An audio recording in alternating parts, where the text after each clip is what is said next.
You'll take the fall for him, Asher? Elara whispered, her voice a silken promise steeped in poison. When you get out, I'll make it up to you. My 5-year-old son, Finn, stood beside her, nodding his small head. Daddy's useless anyway, he piped up, his innocent voice chillingly clear. While he's in prison, Uncle Victor can be my new daddy. And just like they wanted, I forgot everything. I forgot her. I forgot my son. I forgot every single detail of my life. For 11 months, I existed in a haze, a blank slate where a complex history should have been. Then, as unexpectedly as my memory was erased, it was returned. My sentence was up and I was free, but they were already there, waiting at the gates of the detention center, begging for a glance, a flicker of recognition, a second chance. They didn't know I remembered it all. Elara stood, elegant as always, Finn clutching her hand. Time to come home, Asher, she said, her voice soft, attempting to push Finn towards me.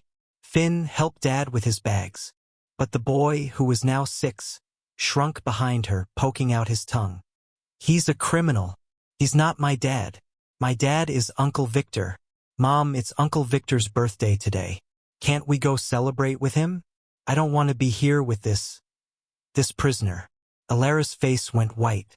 She looked at me, a flicker of panic in her eyes. Asher, he's just a child. He doesn't know what he's saying. Don't mind him. I shook my head, my voice calm, almost detached. It's fine. Just a spoiled child acting out. My words seemed to freeze her. Her eyes widened, disbelief twisting her features. Asher, how can you say that? That's Finn. The boy burst into a piercing, fake cry. I don't want this prisoner to be my dad. I want Uncle Victor. Mom, let's go. Send him away. He screamed, his eyes fixed on me. When he saw my only reaction was a slight furrow of my brow. His wails intensified. Elara was utterly flustered. Asher, what's wrong with you? You used to adore him. She was right. The person I once adored most was now calling me a prisoner, rejecting me like a stranger. But I realized then that my amnesia had been a blessing. If I had remembered, the stab of betrayal from those I loved most would have surely killed me. I don't know you, I said, my voice flat. Elara, let's get a divorce. We'll go our separate ways. It's the right choice. Elara's body stiffened. A forced smile stretched across her lips. Don't be ridiculous. We're not getting a divorce. You're just in shock. It's temporary amnesia. You'll remember soon enough. Her voice grew disturbingly confident. You and Finn are the most important people in your life. When you remember, you won't be able to leave us. Now let's go home. You need rest. She led me to a sprawling house in an exclusive suburban enclave, a 3-story mansion completely secluded from the outside world. I looked around, feeling no sense of familiarity. If not for a few scattered personal items, things my instincts told me were mine, I would have believed I'd never set foot in the place. So, it was true, I really had lost my memory. No wonder I couldn't recall any details of the accident. I wandered through the house, trying to acquaint myself with the space, hoping to rekindle some spark of memory, but it was useless. When I pushed open the door to the attic, a dusty, cluttered room lay before me. Suddenly, a figure who had been silently watching me from the shadows lunged forward, shoving me hard from behind. I lost my balance, tumbling into a heap of old belongings. Wooden crates and broken furniture crashed down, burying me. A sharp piece of timber struck my head. A burning pain shot through me, making me break out in a cold sweat. I turned my head, staring directly at the culprit framed in the doorway. You spoiled brat, I gritted out, my voice raw. Is your mother dead? Did no one teach you manners? Finn's face, which had been pale with shock, immediately contorted into an expression of furious disgust at my insult to his mother. It's your fault for coming back today, he screamed. It's Uncle Victor's birthday. Mom and I are going to celebrate with him. You won't ruin it. With that, he backed away, and with a click, the door slammed shut in front of me. I heard the metallic grind of the lock turning from the outside, and a cold shiver ran down my spine. Ignoring the throbbing pain in my head, I struggled to my feet and pounded on the door. "Finn, open this door," I yelled, repeatedly striking the wood. From the other side, I heard a giggle. "You're a bad man. Stay in there and think about what you did." His footsteps grew fainter, then disappeared. I kicked the door in a fit of rage, and the attic plunged into darkness. The air was suffocating, as if being compressed. Each breath became heavy, my chest tightening, feeling as though the room was slowly filling with water, draining the air from my lungs. I slid down the door, my back pressed against the wall, my breathing growing shallow. Everything spun before my eyes, and I felt an invisible hand tightening around my throat. "Open it. Damn you, open it now." I hammered at the door, but a dizzy spell swept over me, making my limbs weak. The air was so thin I could hear nothing but a deafening hum in my head, and then I passed out. When I woke, I was in a hospital bed, my head neatly bandaged. I opened my eyes to see a thin girl standing by the bed, her eyes as clear as spring water. "You're awake, sir. Would you like some water?" she asked, her voice soft. Her clothes were old and faded, likely from countless washes. Noticing my stare, she looked down, a little embarrassed. A tired smile touched my lips. "Did you save me?" "Thank you, child." She shook her head quickly, blushing. "No need to thank me, sir. I was just delivering nearby and heard noises from the attic, so I called 911. She pointed towards the door. Sure enough, 2 officers stood just outside in the hallway. I nodded, then looked back at her. "Even so, you're the one who found me. Thank you, truly. You saved my life." Her face flushed crimson, and she awkwardly waved her hands before quickly running out to call the police in. The 2 officers came in, confirmed the situation, took my statement, and then left. It was then I learned that the girl who saved me was only 8 years old. Her name was Lily. Her parents had died 2 years prior. According to plan, she was to be sent to a foster home, but Lily had run away. She lived on the streets, doing odd jobs in the neighborhood to earn money for food, errands, deliveries, cleaning. Gradually, the locals grew accustomed to her, occasionally hiring her for small tasks, paying her a few coins. I was stunned. An 8-year-old living on her own like that. After a moment of silence, I looked at Lily and asked, "Lily, would you like to live with me? I'm not a bad person, and I don't have a child anymore." She looked up, her eyes hesitant yet hopeful. "Really, sir? Truly?" "Of course," I said with a gentle smile. Immediately, she nodded, her voice firm. "Yes, I really want to." "Good. Then wait for me to finish my 4, and we'll go home." After the infusion, I took Lily to the modest apartment my parents had left me. 3 bedrooms, not large but cozy. She was full of energy, diligently helping me clean and organize everything, without a single complaint. A stark contrast to how Finn had always treated me. A sense of relief spread through me. Perhaps Lily was the child I was meant to have all along. After cleaning, I went into the kitchen and cooked a rich spaghetti bolognese. The aroma filled the apartment, making her eyes light up. She got a bowl, spooned a generous portion of pasta with plenty of sauce, and placed it in front of me. "You're hurt, Dad. You need to eat a lot to get better quickly." Only then did she sit down, serving herself a small portion of plain spaghetti, eating each bite carefully.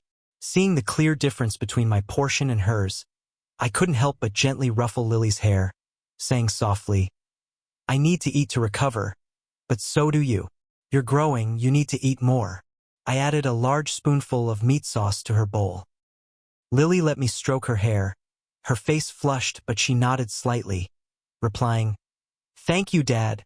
A week passed. I began the official adoption process for Lily and enrolled her in a nearby elementary school. From now on paper, her name was Lily, my legal daughter. Perhaps this was fate. That weekend, I planned to take Lily to the mall for new clothes. Early that morning, just as I was about to leave, my phone buzzed incessantly.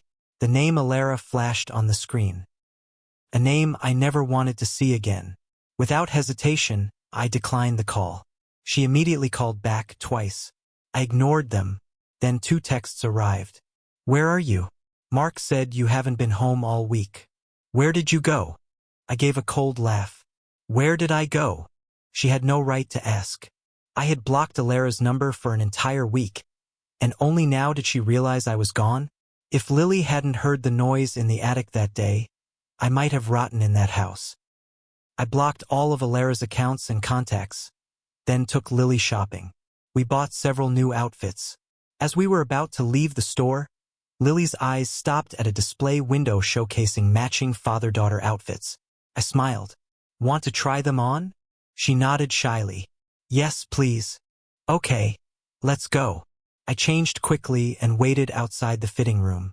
And, as if by a cruel twist of fate, just then, I encountered Elara and 2 others. Her eyes met mine and froze. Asher, you... What are you doing here? I didn't answer, just turned away coldly. A fleeting look of remorse crossed her face. I know what Finn did, she said quickly. About him locking you in the attic. I scolded him terribly. I told him to apologize to you. She pulled Finn forward. The boy mumbled, I'm sorry. With no trace of sincerity, I let out a dry, mirthless laugh. He almost suffocated me in that attic for days. And now a simple sorry is enough? Or should I have died so you could bring flowers to my grave and apologize there? Elara's face stiffened. She hadn't expected such a sharp reaction from me. Finn's head was bowed, pale. And Victor, the man who always considered himself a gentleman, stepped forward, pretending to mediate. He placed a hand on my shoulder. Come on, Asher. Finn didn't mean it. Why are you so hard on a child? If you want to blame someone, blame me. I'm the one who invited them on a trip a week after my birthday, so they didn't know you were trapped in the house. He spoke smoothly, his voice dripping with false sweetness. Or how about this, Asher? You've just been released. Let me throw you a welcome party, as a formal apology, and to chase away the bad luck. Elara's face immediately brightened. That's a great idea, Victor. You're so thoughtful. Both of them completely ignored the fact that, as they spoke, the sales associates and shoppers around us had unconsciously recoiled a few steps. Their eyes, when they looked at me, were a mixture of fear and contempt. I smirked, my voice icy. So that's it. You left me to die in the attic while you and your lover enjoyed a pleasant trip. I stepped back, knocking Victor's hand from my shoulder, then lightly brushed my shirt as if I had touched something filthy. Is there any worse bad luck than meeting the 2 of you again? I spoke slowly, each word a cutting blade. My wife, my son, entangled with you. If you want her so badly, tell her to divorce me. I'll package both mother and son and gift them to you. Victor's face immediately froze. He hadn't expected me to be so direct and venomous in front of a crowd. The onlookers, who had just moments ago looked at me with scorn, now turned their gazes to him with indignation. Oh, so he's the third wheel? A woman whispered. How shameless. Dating someone's wife. At first, I thought they were a family. Another chimed in. She's no better. To bring a lover right in front of her husband? How disgusting. No wonder he said it was bad luck. If I were her husband, I'd be furious. As the whispers and pointing fingers intensified, Elara's face became a mask of ugly emotions. Asher, what are you saying? Victor, and she tried to explain. You've misunderstood. I was just worried they'd be sad while you were away. I was just helping you look after them. I didn't mean to take them from you. What a brazen liar. A woman in the crowd spat. A wife shouting at her husband to protect her lover. And the lover making up excuses. Disgusting. Get out of here before you pollute the air.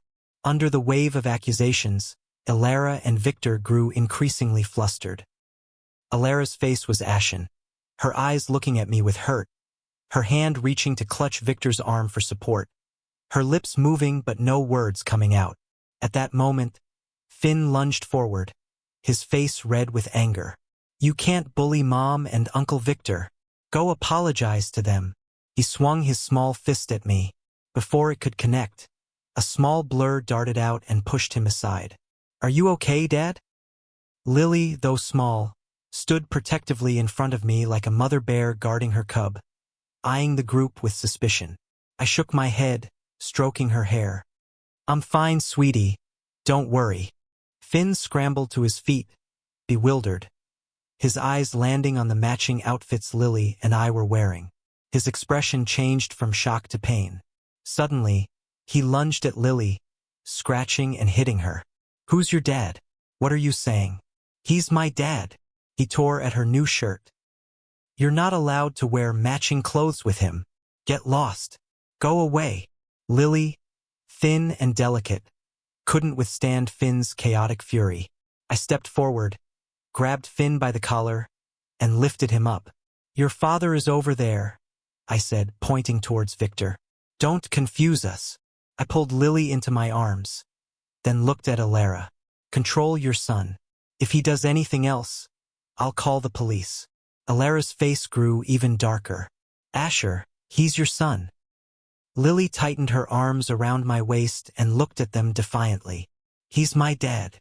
Finn, enraged, tried to lunge again, but Elara held him back, shaking her head with a look of disappointment. "Asher, when you get your memory back, you'll regret this." "That's right, Asher," Victor chimed in, comforting Finn. "Even if you're jealous that Elara and Finn like me, you shouldn't just pick up a stranger from the street and pretend she's your child. Think how much that hurts Finn." I looked at him coldly. "Where's your father?" I asked again. "Where is your father? I want to find him, slap him across the face, and ask him how he taught his son to call a child a beggar. Utterly without manners." Victor raised his hand, intending to strike, but Elara stopped him, then turned to me, her face etched with pain. "Asher, why have you become like this?" I had no time for her theatrics. I took Lily's hand, intending to leave. Before stepping away, I turned back to the store manager. "This woman will pay for our clothes.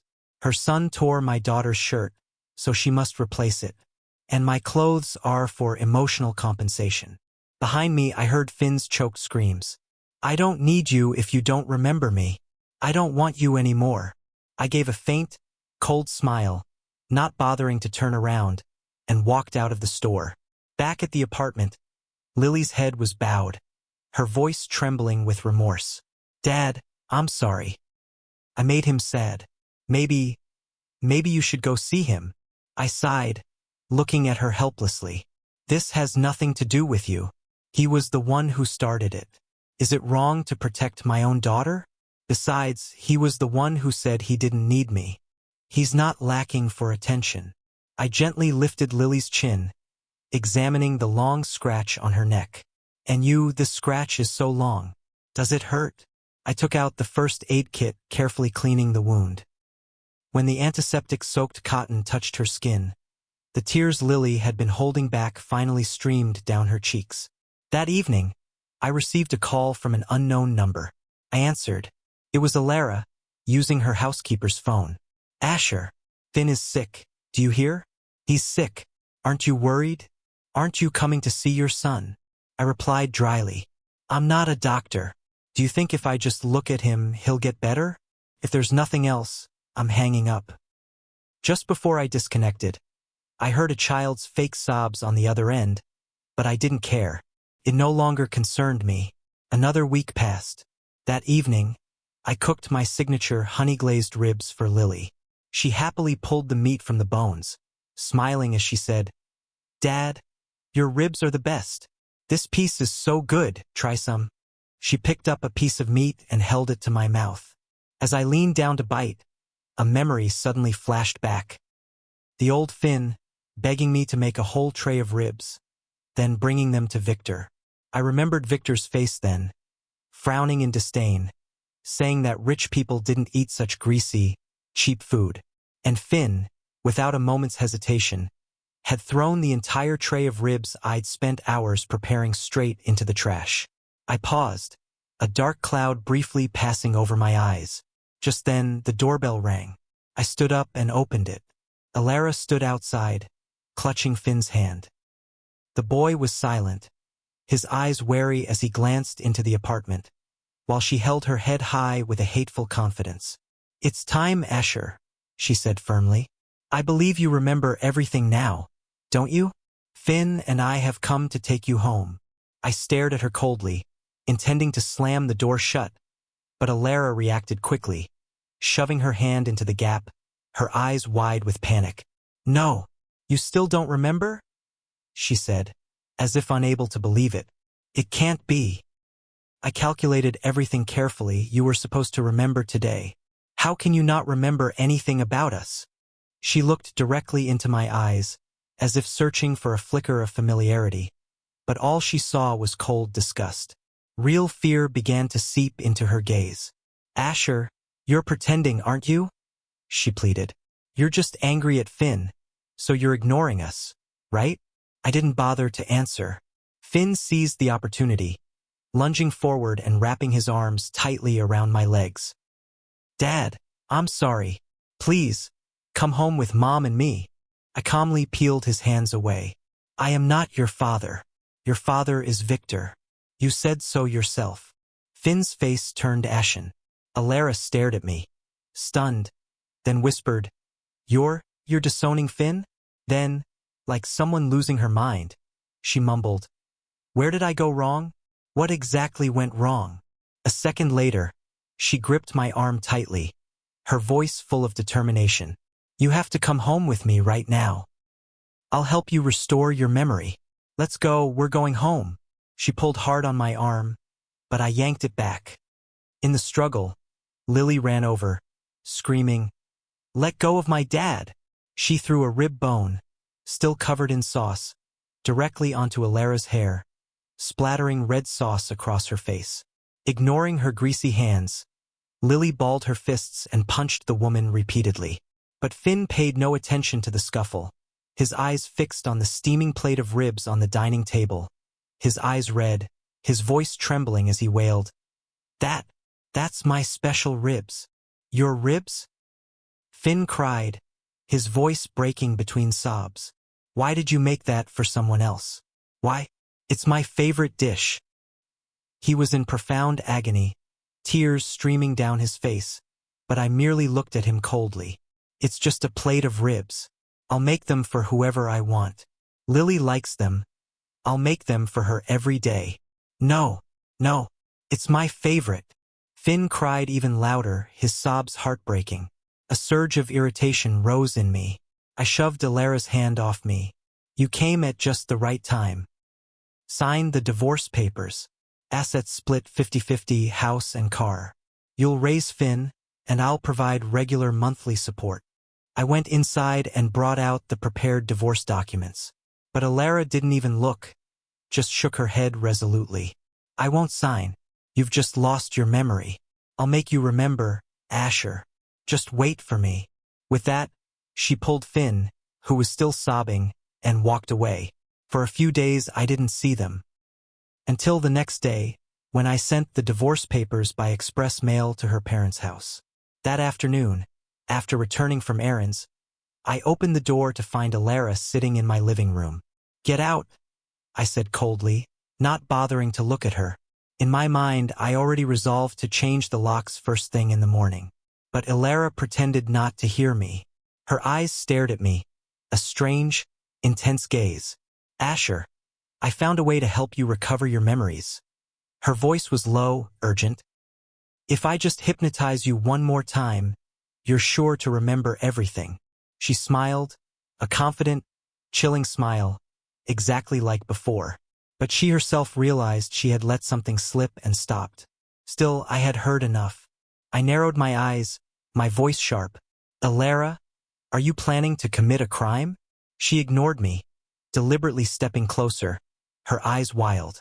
"Asher, you have to remember. Finn and I have been going crazy missing you these past weeks. Come back to us." She pulled out a gleaming silver pendulum from her pocket and swung it before my eyes.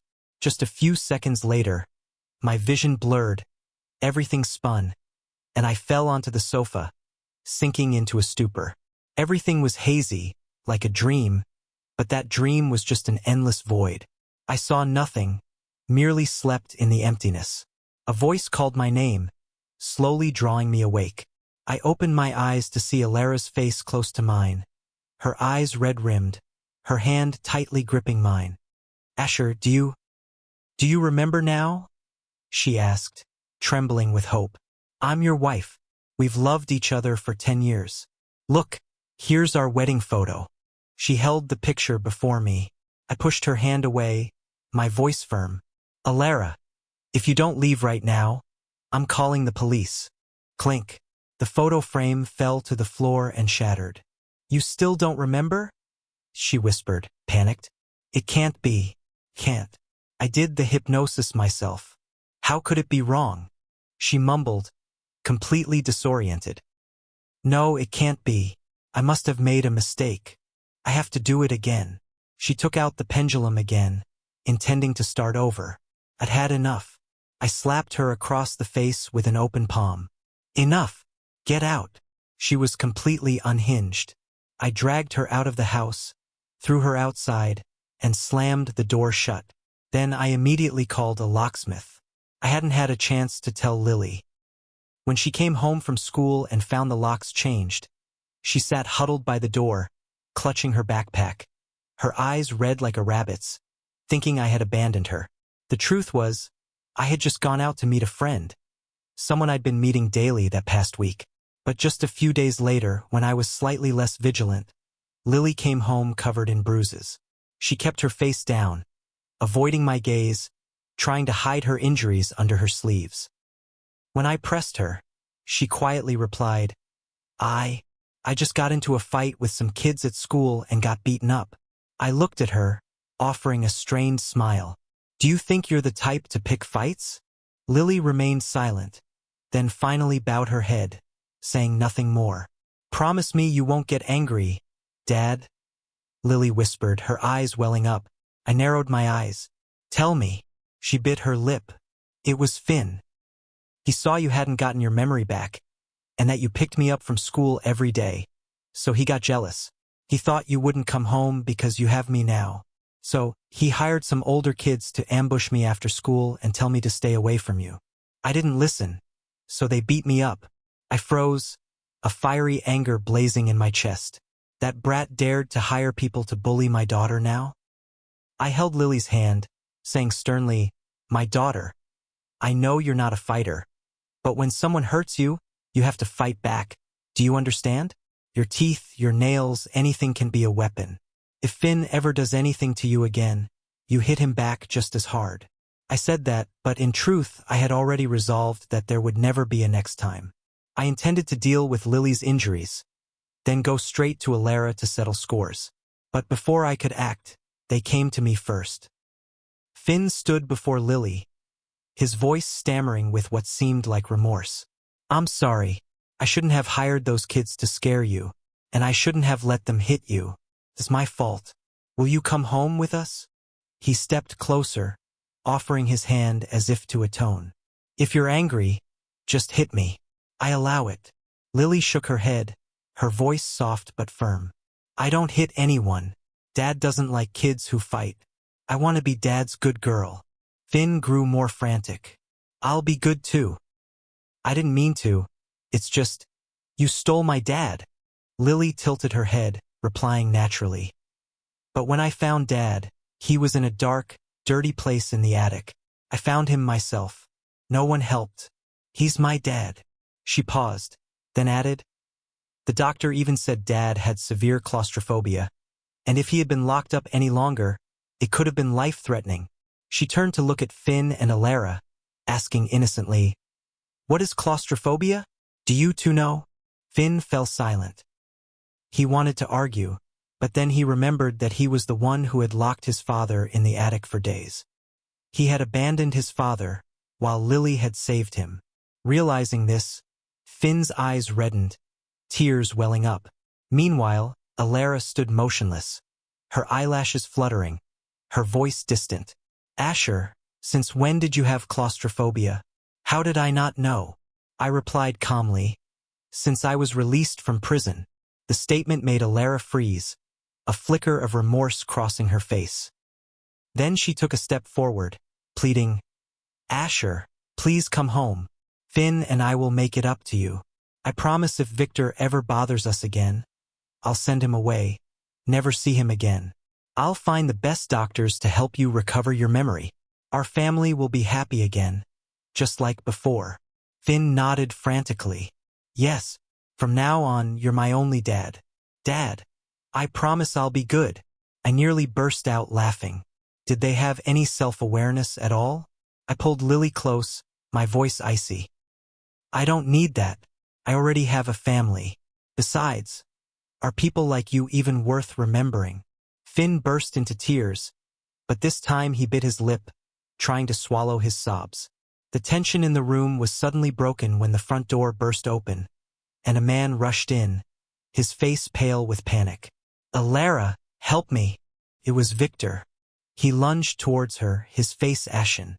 "The police. They just came looking for me. They said they suspect me in the hit-and-run death from 11 months ago." Elara's face immediately turned deathly pale. She glanced at me, and seeing my indifferent expression, she breathed a slight sigh of relief. She pushed Victor away forcefully, her voice devoid of any former tenderness. "Cooperate with them. I can't help you." "Elara, what are you saying? You won't help me?" Victor glared at her, unable to believe it. She turned away coldly. "We're just friends. I've helped you too much already. I have a husband, a child. I have to live my own life." "Elara, how can you abandon me now?" Victor was frantic, his lips bleeding, his eyes bloodshot, looking at her with despair. When Victor realized Elara truly wouldn't help him, he turned back, casting a look of profound hatred at me, then stormed out in a fit of rage. Elara showed no sign of discomposure, merely turned back to me, trying to keep her voice calm. "Asher, you see? I won't help him anymore. So, can you?" "Enough." I cut her off coldly. "It's late. You should go home." The light in her eyes flickered out. She quietly took Finn's hand and left, occasionally turning back to look at me, her eyes filled with regret. From that day on, every morning I found an apology letter and a gift placed outside my door. But like all the times before, they went into the trash without a moment's hesitation. And Elara, she often stood across the street, silently watching me, her eyes red and swollen. But soon enough she faced bigger problems. News spread. Victor was officially wanted for hit and run with a fatality. He didn't hide for long. The police quickly apprehended him.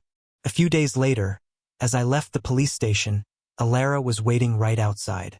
Though only a few days had passed, she looked incredibly haggard. Her hair disheveled, her face gaunt, her dress, once always impeccable, now wrinkled and stained. But her eyes still blazed, fixed on me as if to see right through me. "Asher," she called, her voice hoarse. "You remember everything now, don't you? Do you remember what I told you?" I replied in a calm, almost chilling voice. "Yes, I do." That seemed to shatter her. Her fingers trembled, then slowly clenched. After a moment of silence, she said, her voice raspy, "You've remembered, haven't you? It was Victor. He was the one who caused that accident.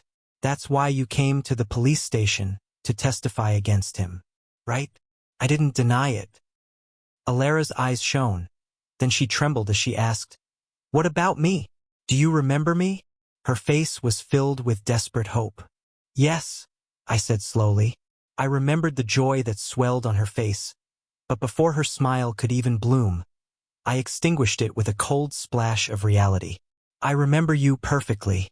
You who used your hypnosis skills to manipulate me, to alter my memories, to make me take the blame for Victor.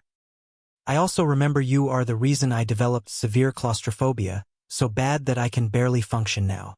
With each word I spoke, her face grew paler. She looked at me, her lips trembling. "Asher, please don't say any more. I beg you, please." Her voice broke. "It's my fault. I was wrong. I'll make it up to you, I swear." I sneered, a cruel smile on my lips. "Make it up with what?" She tried to stop me from speaking further, but I had no reason to stay silent anymore. I looked directly into her eyes, the cruel smile clearly visible. You made me lose a kidney, and you're also the reason I can never have children again. Tell me, what do you have that's enough to compensate for those things? Elara's eyes widened in horror, her entire body stiffening. What are you saying? You lost a kidney, and you can't have children anymore? What does that mean? I threw the medical report at her. She trembled as she caught it, opened it, her eyes scanning the cold hospital print. Her voice choked as she read aloud, "Patient sustained severe abdominal injury from a stab wound, resulting in critical damage to one kidney. Prolonged shock lasting 10 minutes. Reproductive organs damaged due to toxicity."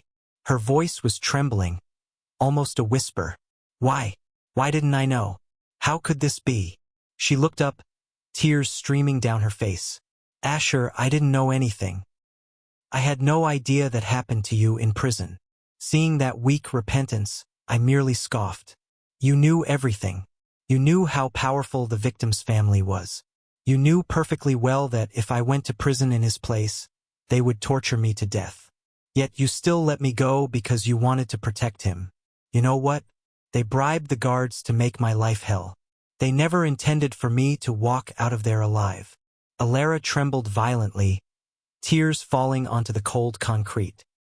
She tried to reach out, her voice choked with pleading, Asher, I'm sorry.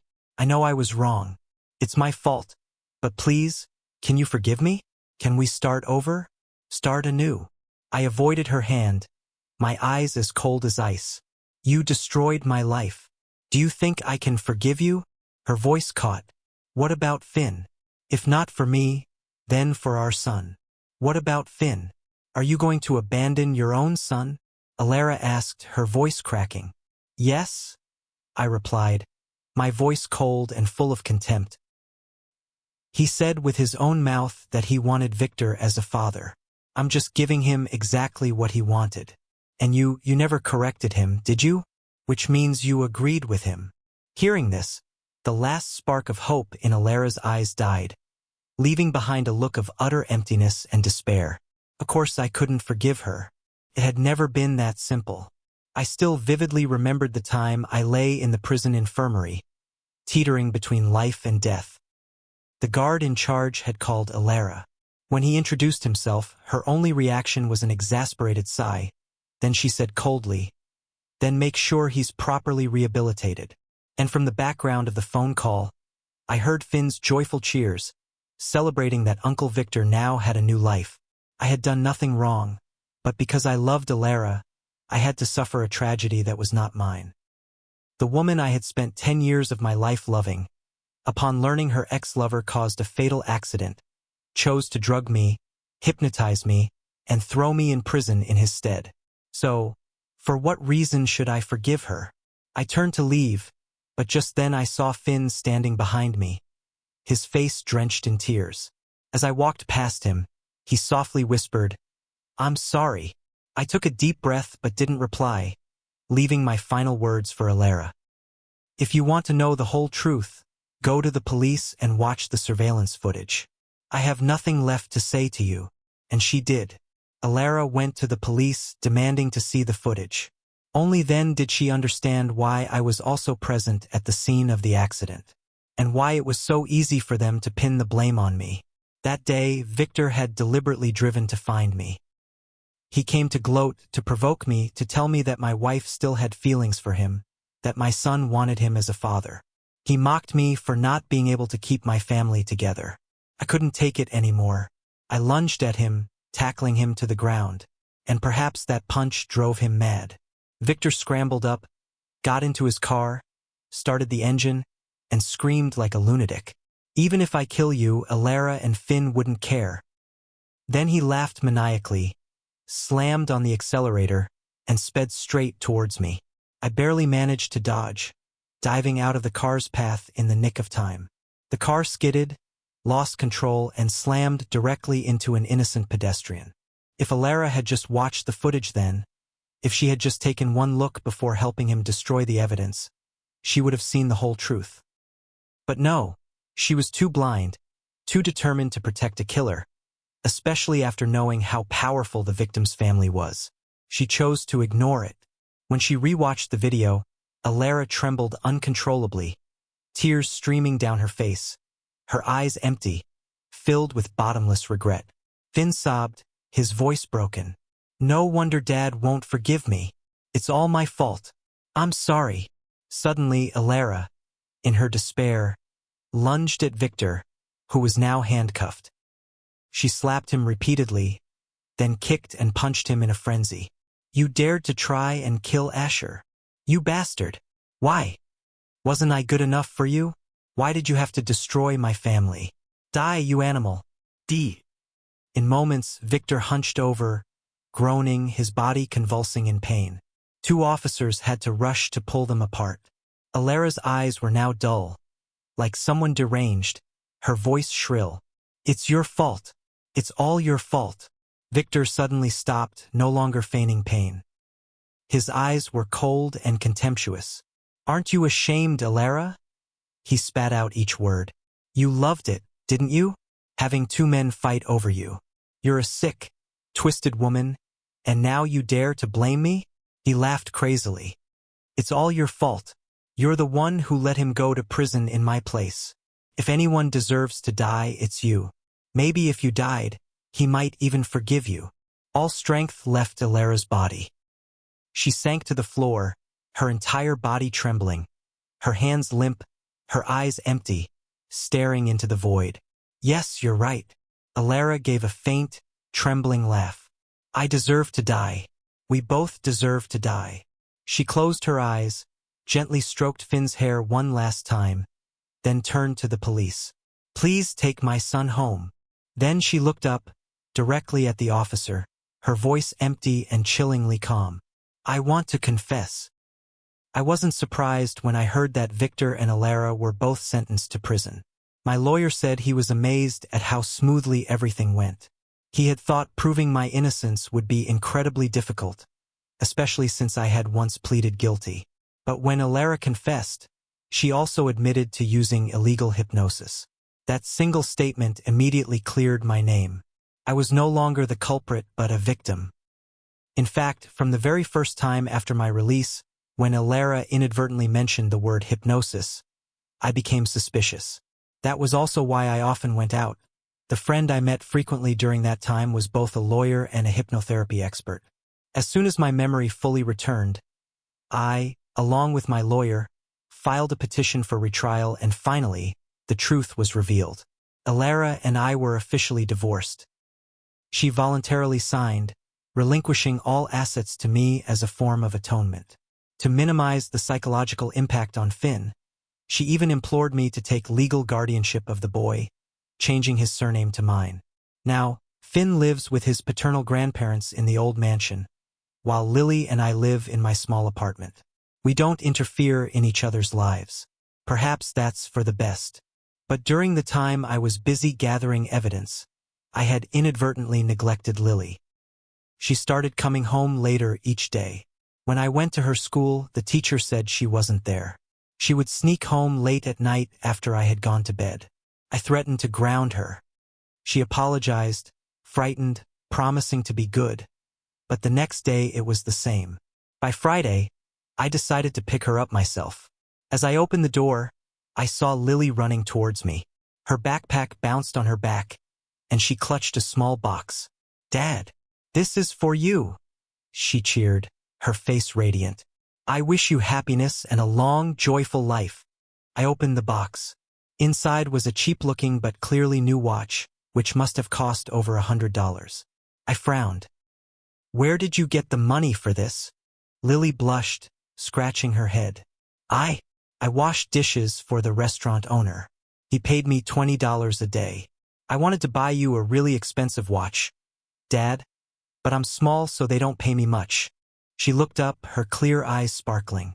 "But when I grow up, I promise I'll buy you the most expensive watch in the world." I was speechless. It turned out that for the past half-month, she had secretly been working extra shifts every evening just to buy me an unbranded watch. A mix of anger and tenderness flooded my heart. I was angry that my child had worked so hard, causing me worry, but at the same time, my heart melted at the thought of the little love she had for me. I hugged Lily tightly, whispering, "Thank you, sweetheart. I love this gift very much." Lily blushed, smiling shyly in my arms. A moment later, as if remembering something, she pointed outside. "Oh, that's right, Dad. Finn followed me here." Her voice held a hint of helplessness. I turned to look, and sure enough, a small figure stood peeking from the top of the stairs. It was Finn, holding a large bouquet of sunflowers, a flower symbolizing new beginnings. He stood at the threshold, not daring to step inside, his head bowed, fidgeting with his fingers. When he saw me looking, he timidly approached, extending the bouquet. "Dad, I'm sorry." I paused, then slowly took the flowers. "Thank you, son." The moment I accepted them, Finn's tense face gradually relaxed, a small, fragile smile appearing. He turned to run away, but I called him back. "Aren't you staying for dinner?" Finn froze, nearly stumbling. He turned back to look at me, his eyes red-rimmed, nodding repeatedly, his voice trembling.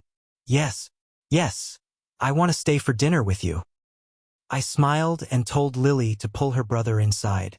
Midway through dinner, my phone rang. It was a call from the prison. The guard said, "Inmate Elara is gravely ill. She wants to see you." I replied immediately without thinking, "No need to call me again. I have no further connection to her." I hung up, placed the phone on the table, my gaze lingering on the two children laughing beside me. Lily was trying to pick a piece of meat for Finn, who was shyly avoiding her, his young face no longer bearing the traces of old resentment. I let out a soft breath. The heavy feeling in my heart had finally dissipated. The past, with its wounds and its wrongs, was now buried deep with the two people who should never have entered my life again. I looked up at the bouquet of sunflowers in the vase on the table, bright yellow, warm like the sun. Perhaps from now on, my children's lives and mine would truly begin anew, in peace. "Dad," Lily chirped, "isn't your new watch beautiful?" I smiled, stroking her head, and softly replied, "Yes, it's very beautiful, just like our tomorrow."